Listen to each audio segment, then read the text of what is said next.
شروع اللہ کے نام سے جو بڑا مہربان نہایت رحم والا ہے۔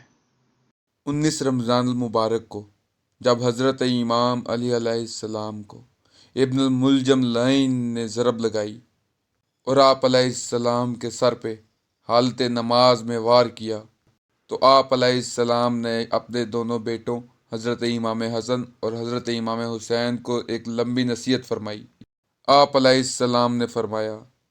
میں تم دونوں کو وصیت کرتا ہوں کہ اللہ سے ڈرتے رہنا، دنیا کی خواہش مند نہ ہونا اگرچہ وہ تمہارے پیچھے لگے، اور دنیا کی کسی ایسی چیز پر نہ گھڑنا جو تم سے روک لی جائے۔ جو کہنا حق کے لیے کہنا اور جو کرنا ثواب کے لیے کرنا، اور ہمیشہ ظالم کے دشمن اور مظلوم کے مددگار بنے رہنا۔ اے میرے بچوں، میں تم کو اور اپنی تمام اولاد کو اور اپنے کنبے کو اور جن جن کو میری یہ وصیت پہنچے سب کو وصیت کرتا ہوں کہ اللہ سے ڈرتے رہنا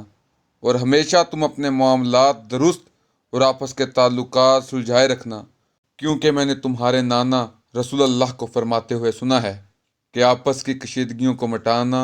عام نماز روزے سے بھی افضل ہے۔ دیکھو، یتیموں کے بارے میں اللہ تعالیٰ سے تم ڈرتے رہنا، ان کے کام و دہن کے لیے فاقے کی نوبت نہ آئے اور تمہاری موجودگی میں وہ تباہ و برباد نہ ہو جائیں۔ اپنے ہمسایوں کے بارے میں اللہ تعالیٰ سے ڈرتے رہنا، کیونکہ ان کے بارے میں پیغمبر نے برابر ہدایت کی ہے، اور آپ علیہ السلام اس حد تک ان کے لیے سفارش فرماتے رہے کہ ہم لوگوں کو یہ گمان ہونے لگا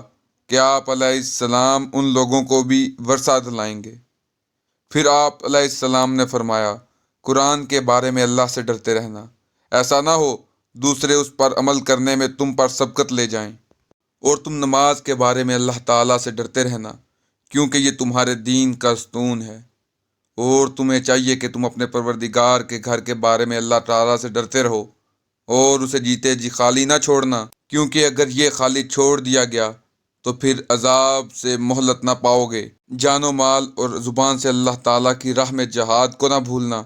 اور تم پر لازم ہے کہ آپس میں میل جول رکھنا اور ایک دوسرے کی طرف سے پیٹھ پھیرنے اور تعلقات توڑنے سے پرہیز کرنا۔